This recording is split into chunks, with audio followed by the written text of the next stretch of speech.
unraveled for him? I don't know, Cody. He was just missing.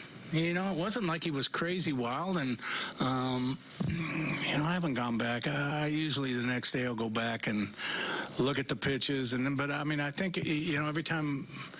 I thought it might have been a missed call or something like that. The umpire was right on it. So it was just, his command just got off a little bit. And like I said, it wasn't by much. Sliders were pretty good spots. Fastballs were pretty good spots.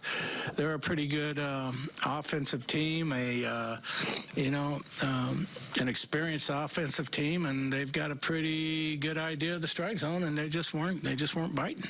Lovelady just a little too up in the zone in that inning behind. First pitch came in, I guess, trying to get ahead in the count, and first pitch was up in the zone. It was on the outside part of the plate, but, Ramiro did a nice job of driving it down the line. I think this is 9 straight scoreless now for Jake Diekman, or 9 straight scoreless outings for Diekman. What have you seen out of him lately? Yeah, just throwing the ball great. 97-mile-an-hour fastball. Command, it's when he struggled early, his stuff was good, but he struggled with command, and he's got everything going for him now. He's got his slider's throwing for strikes, his fastball he's throwing for strikes, and it's outstanding stuff.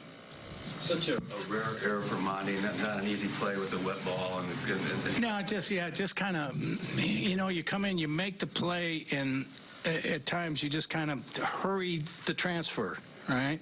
Instead of just coming in, getting it, and throw it, you kind of hurry the transfer, and he just lost it in the transition. How good has he been this year defensively? Unbelievably good. Really good. Lights out,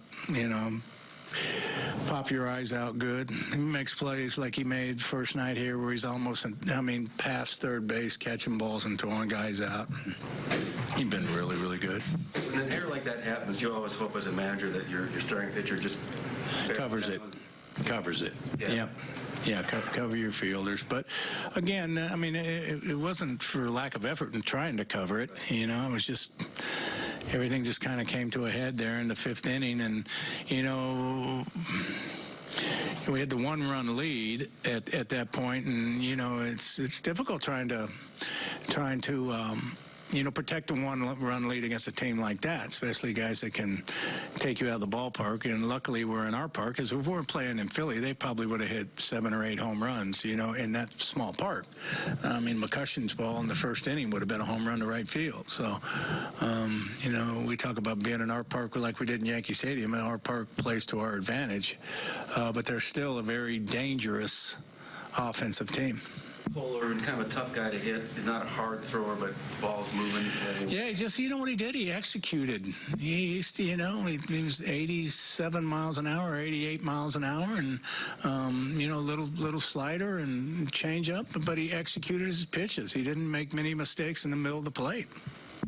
And he kind of, those guys, they throw, we kind of say he's under the radar, but they're every bit as hard to hit as, guys throwing 97, 98 miles an hour.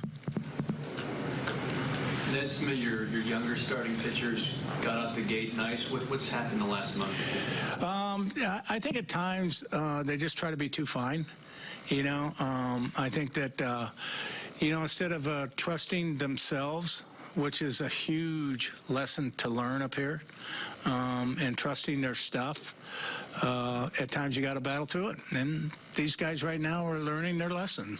They're learning that, that if you try to be too fine, you're not going to be successful in this league. There's either